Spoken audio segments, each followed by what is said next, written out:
욥기 23편 12절 한번 보겠습니다. 그 그리스도인들이 다른 그리스도인들을 정확하게 알 수 있는 방법은 교제 중에서도 구원 간증을 듣는 겁니다. 그럼 그 사람 인생사에 어떻게 해서 하나님의 자녀가 되는지를 알면 공감을 하게 됩니다. 그게 물론 다른 상황이죠. 다 상황은 각자 다 다르지 않습니까? 그런데 똑같이 성령님께서 예수님의 그 피를 통해서 그 사람을 구원한 것은 똑같습니다. 이게 그러면 이런 어떤 동질감을 보는 겁니다. 아, 저렇게 구원받았구나. 또 저렇게 구령하시는구나. 그래서 간증이 사실은 큰 힘입니다. 그리스도인들에게는. 여기 23편 여기 12절 한번 보시면 내가 그의 입술의 명령에서 돌아서지 아니하였고 내가 그의 입의 말씀들을 내게 필요한 음식보다 더 귀히 여겼도다. 이 욥은 우리 같은 성경이 없었습니다. 근데 어디서 말씀을 듣고 말씀들을 가지고 있었을까요? 그런데 욥은 성경을 가진 어떤 사람보다 하나님에 대해서 더 잘합니다. 근데 하물며 우리는 어떻게 했습니까? 우리는 다 가지고 있습니다. 여기에 그 향상된 진리의 지식의 그 절정을 우리는 다 알고 있는 겁니다. 우리는 욥보다 더한 고백을 하나님 앞에 할 수 있습니다. 당당했습니다. 욥은 그래도 자기 의가 있었지만 당당하게 내 정결한 가운데 하나님 앞에 말하고 싶다. 하나님과 변론을 하고 싶다. 내가 무엇을 잘못했습니까? 이렇게 깨끗하고 정결했습니다. 나름대로 욥은.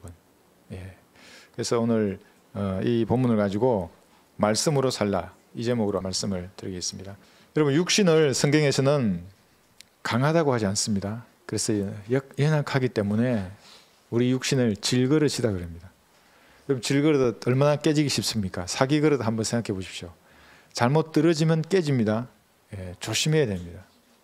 흠집이 나고 부서지고 망가집니다. 질그릇과 같다 그럽니다. 흙으로 만들어졌기 때문에 이 육신은 그래서 연약한 겁니다. 여러분 운동을 많이 해서 육체적으로 아주 건강해 보이는 사람 있죠? 그런데 그렇지 않습니다. 매일 산소가 그를 죽이는 겁니다. 모든 사람 다 죽습니다. 그래서 매일매일 죽어갑니다. 연약한 겁니다. 인간의 육신은 강하지 않습니다. 그런데 우리가 어떻게 하나님의 능력을 이 육신을 통해서 나타낼 수가 있겠습니까? 말씀밖에 없습니다. 말씀이 내 안에서 역사해야만 성경들을 믿는 그리스도인으로서 힘을 발휘할 수 있는 겁니다. 그렇지 않으면 다 잠식당합니다. 우리 올해 5,600명을 우리 교회에 구령했습니다. 이제 내일까지 다 제가 다음 주까지 한번 올해 어느 정도 우리 4월 말부터 중순부터 우리가 했는데 알 것입니다. 어떻게 그게 가능했는가? 말씀을 공부하니까 그 지식이 여러분에게 힘을 주는 겁니다. 기운을 내게 하는 겁니다. 그렇지 않으면 인간은 전부 다 수를 찾게 됩니다. 잊어버리려고 하는 겁니다. 이 암울한 세상 잊어버리려고 합니다. 이 연약한 육신 다 잊어버리려고 하는 겁니다. 말씀이 여러분에게 힘을 줘야 합니다. 육신만 연약한 게 아닙니다. 이 연약한 육신 아래에 세상은 또 얼마나 마귀적이고 또 이 세상이 얼마나 사탄의 왕국, 그 7년 왕국을 향해서 걸어가는지 모릅니다. 너무나 거센 물적이고 강력합니다. 이건 이 인간의 벌레 같은 인간도 이거 막을 수가 없습니다. 왜냐하면 사탄은 하나님 다음 2인자입니다. 우주에 하나님하고 거의 비슷한 능력을 가졌습니다. 원래 창조만 못할 뿐이지 강력한 힘을 가진 이 존재가 이 지구를 장악하고 있는 겁니다. 몰고 갑니다. 그 세계로 자기 왕국으로. 그러니까 법률도 바꾸고 정치, 경제, 사회, 문화를 다 바꿔버립니다. 그 근본 뿌리부터 바꿔버리는 겁니다. 그러니까 예수님을 믿는다 그러면 뭐 도끼 들고 한쪽 손은 성경 들고 술병 들고 있는 이상한 인간으로 그리는 겁니다. 이 세상이. 그렇게 악한 세상입니다. 이것이. 그런데 만약 우리가 질그릇이라고 표현된 이 육신의 힘만으로 그리스도인의 힘을 발휘하려고 한다면 백전백패합니다. 처음에는 이길 수 있습니다. 마귀가 보는 겁니다. 저 인간 뭐해? 높이 올라가다가 어느 순간에 떨어지면 이게 너무나 아픈 겁니다. 이게. 청년들은 그래서 정말 주의해야 합니다. 무엇으로 정결케 하리이까? 오직 주의 말씀을 따라 조심할 것이니이다. 청년들은 그래서 그럽니다. 날개를 대고 올라가다가 언제 떨어질지 모릅니다. 그러니까 작년이 되면 이제 많이 떨어져 보면 아는 겁니다. 아, 이거 조심해야 되는구나. 내가 말씀에서 떠나면 언제든지 떨어질 수 있다는 걸 아는 겁니다. 그러니까 청년들이 이제 들었기 때문에 더 말씀에 유의해야 합니다. 스웨덴에서는 인체에 삽입하는 칩이 나온 겁니다. 그게 백신 칩이랍니다. 뭘 넣을지 압니까? 백신을 넣을지 뭘 넣을지 모르는 겁니다. 그 13만 원입니다. 하나로. 그거 하나 칩을 사서 삽입하면 40년 동안 간답니다. 거기에 모든 걸 할 수 있습니다. 사실은. 뭐가 들은지 모릅니다. 근데 그 칩을 만든 사람은 여기는 전원이 없어. 그래서 위치 파악은 못해. 그런데 핸드폰을 탁 갖다 대면 이게 이제 다 나오는 겁니다. 정보가. 떼면 정보가 나오지 않고. 그러니까 백신 그러면 통과 안 되는 게 없습니다. 2, 3년 후에 어떤 세상이 도래할지 예측하기 어려운 겁니다. 두려운 변화들입니다. 왜냐하면 이 사탄의 왕국의 그림자를 보게 됩니다. 휴거되기 직전에는 다가가면 다가갈수록 휴거도 다가가지만 대환란 세상도 우리가 다가가서 보는 겁니다. 이제 보입니다. 가까이 가면 오 저렇게 되겠구나. 그러다가 적그리스도 누가 출현하기 직전에 우리가 휴거되는 겁니다. 하늘로 올라가는 겁니다. 그래서 빨리 오시라는 겁니다. 좀 더 가까이 가기 전에 좀 더 가까이 가기 전에 올라가는 겁니다. 왜냐하면 우리가 봅니다. 이거 악이 승리하는 꼴을 보는 겁니다. 그들은 이것을 그레이트 리셋이라고 합니다. 처음부터 다시 시작하는 겁니다. 전혀 다른 인간으로 만듭니다. 우리는 이것이 단순 이 정도의 인간일 것이다. 그렇지 않습니다. 완전히 다른 사람을 만듭니다. 우리가 휴거되고 나면 이 땅에 남아있는 그 7년 대환란은 적그리스도에게 경배하지 않을 것이라고 이제 배웠습니다. 얼마나 많이 외쳤습니까? 그런데 경배할 사람으로 만들어버립니다. 우리가 휴거되고 나면 이 땅에서는 보는 겁니다. 어떤 세상일지를. 이런 상황에서 성경대로 믿는 그리스도인으로 그리스도인은 어떻게 우리의 신앙을 지키고 믿음을 끝까지 지킬 것인가? 말씀밖에 없습니다. 말씀으로 돌아가야 합니다. 이게 본문의 말씀대로 욥같이 한 끼의 음식처럼 말씀을 먹어야 합니다. 붙잡아야 합니다. 그 말씀을. 지역교회를 중심으로 하나로 뭉쳐야 합니다. 그래서 마귀는 깨는 겁니다. 이렇게 제가 처음부터 우리 교회가 시작할 때 말씀드렸죠. 여러분은 저와 여러분을 이간질시킵니다. 마귀는 뭐 이상한 말을 다 합니다. 그리고 딱 분리되면 또 성도와 성도를 이간질시키는 겁니다. 그리고 혼자 남으면 그대로 먹습니다. 당하지 말아야 합니다. 이 말씀이 주는 힘과 지혜와 용기로 하루하루를 살다가 주님이 부르시면 기쁨으로 가는 겁니다. 그리스도인의 삶은 단순한 겁니다. 심플합니다. 뭐 복잡하고 그런 거 없습니다. 우리는 나 성경 들으면 이따가 갈라니까 그만하라고 뭐 맞으라고 그러면 안 맞는다고 나는 그런 거 안 필요 없다고 안 주면 안 먹는다고 나는 성경대로 주님을 섬기다가 주님 부르시면 그날 가는 겁니다. 모세는 이스라엘 백성 200만 명을 자기 백성을 광야에서 구출했죠. 세상에서 이렇게 구출해서 가나안 땅으로 인도해 갔습니다. 위대한 선지자였습니다. 구약 아래 그랬습니다. 구약 아래. 근데 하나님의 나라에서는 우리 준이가 모세보다 더 큽니다. 구원받고 복음을 이제 압니다. 이제 오늘 간증이 누군가 아까 들고 은혜를 받았지 않습니까? 벌써 상을 쌓은 겁니다. 모세보다 더 큽니다. 복음을 전하시는 여러분들 더 큽니다. 왜 그렇습니까? 모세는 200만 명을 구출해도 지옥에 간 사람 많습니다. 그 가운데 광야에서 많은 사람이 주님께 반항하다가 죽었던 겁니다. 지옥에 갔습니다. 근데 여러분은 구령합니다. 그럼 그 사람 어떻게 됩니까? 영원한 생명을 얻는 겁니다. 그래서 여러분들이 모세보다 더 위대한 선지자입니다. 말씀을 보면 그런 겁니다. 영원한 생명은 예수님께서도 마찬가지입니다. 예수님께서 말씀을 전했지만 어떤 인간은 듣고 가버리지 않습니까? 천국 복음을 전하셨습니다. 우리가 전하는 은혜의 복음은 어떤 사람에게 영원한 생명을 주는 겁니다. 위대한 선지자이고 하나님의 종입니다. 모세도 하나님의 종이었습니다. 그런데 모세는 자기 민족을 이집트에서 구출해낸 다음에 가나안 땅에 들어가야 되지 않습니까? 40년간 훈련받고 나와가지고 그렇게 위대한 일을 했는데, 그런데 모세는 피스가 산에서 죽었습니다. 정확히 말하면 하나님 죽이셨습니다. 왜 그랬을까요? 그것은 하나님의 말씀을, 하나님의 명령을 개의치 않은 겁니다. 지켜야 되는데. 카데스 바네아에서 이스라엘이 물이 없었습니다. 하나님께서는 야 물이 없니? 그러니까 백성이 반항을 하죠. 모세에게. 왜 물을 안 주냐고 돌로 치려 한 겁니다. 그때 하나님께서 뭐라고 했냐면 모세에게 야 가서 바위에게 말을 해. 바위에 말하면 됩니다. 하나님이 명령하는 겁니다. 말씀을 하는 거죠. 말씀에는 바위에게 말하라. 모세는 그 명령을 무시합니다. 말하지 않고, 모세의 기질 여러분 아시죠? 살인하고 안매장했던 그 기질이 여전히 남아 있습니다. 타고난 성품입니다. 그게. 말하라 그러면 네 알겠습니다 주님 하고 말하면 되는데 바위를 2번이나 쳐버립니다. 화가 나는 거죠. 그 패역한 백성들아 이러면서 바위를 2번이나 치고 또 칩니다.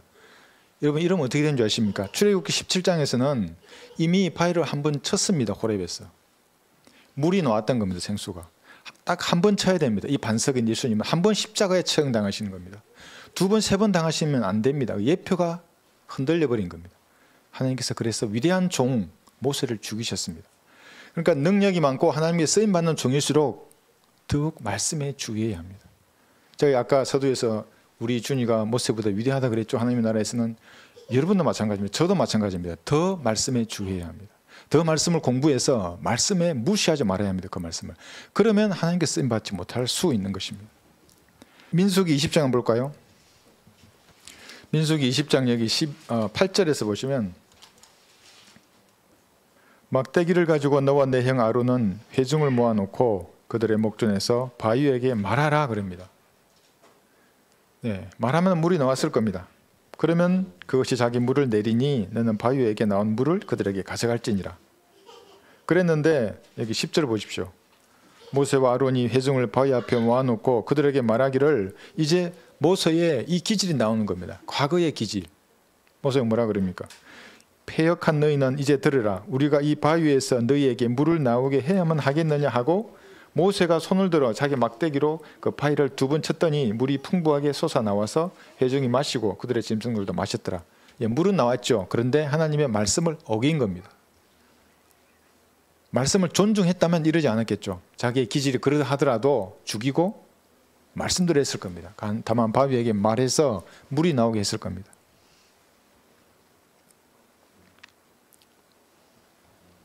그래서 옛불을 망친 모세가 죽었던 겁니다. 그러니까 신명기 한번 보겠습니다. 32장에서.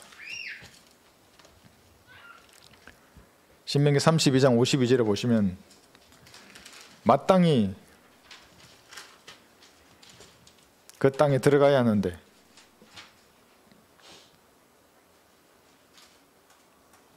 모세는 죽습니다. 32장 여기 52절에 보시면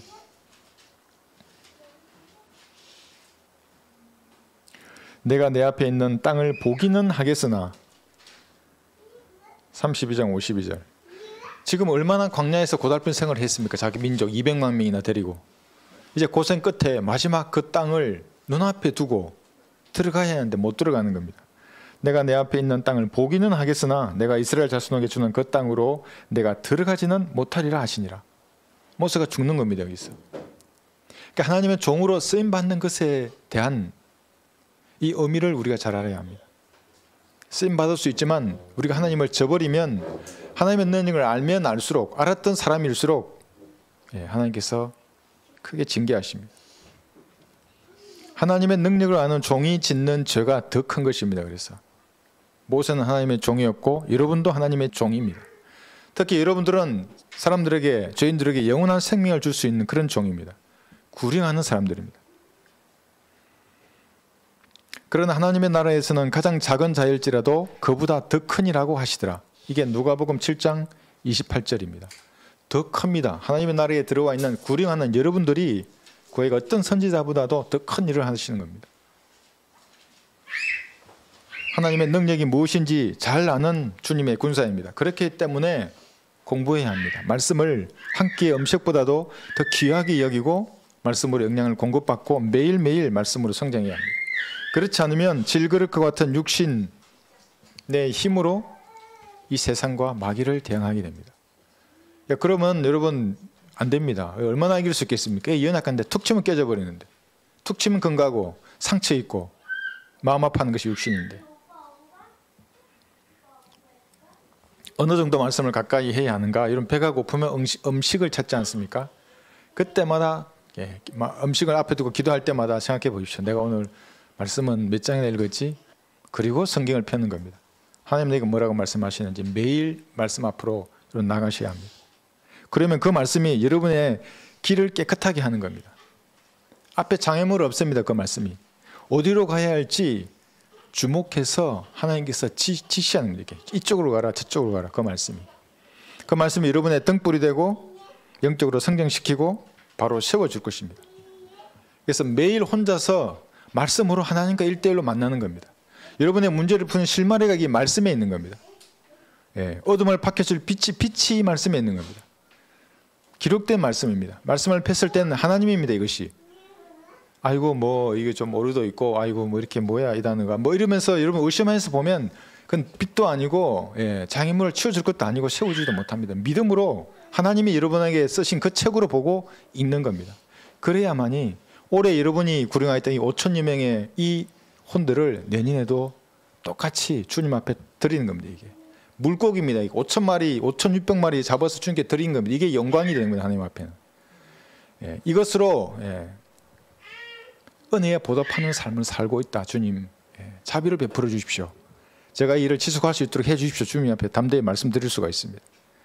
말씀으로 여러분들은 매일 성장해야 합니다. 욥이 고백했던 이 말씀에 대한 이 태도, 한 끼의 음식보다 더 귀하게 여기면서 내년도 여러분 꼭 승리하시기 바랍니다. 마지막 본문 읽고 제가 끝내겠습니다. 욥기 23장 12절 다시 한번 보겠습니다. 끼니는 몇 끼리 돌아오는 겁니다. 몇 끼 허기집니다. 영의 음식인 이 말씀도 여러분의 영은 몇 끼 허기지는 겁니다. 말씀을 읽어야 안정이 됩니다. 동요되지 않습니다. 어떤 생각이나 환경에서도. 욥기 23장 12절 내가 그의 입술의 명령에서 돌아서지 아니하였고 내가 그의 입술의 말씀들을 내게 필요한 음식보다 더 귀히 여겼도다. 이러한 성도들이 되시기를 바랍니다.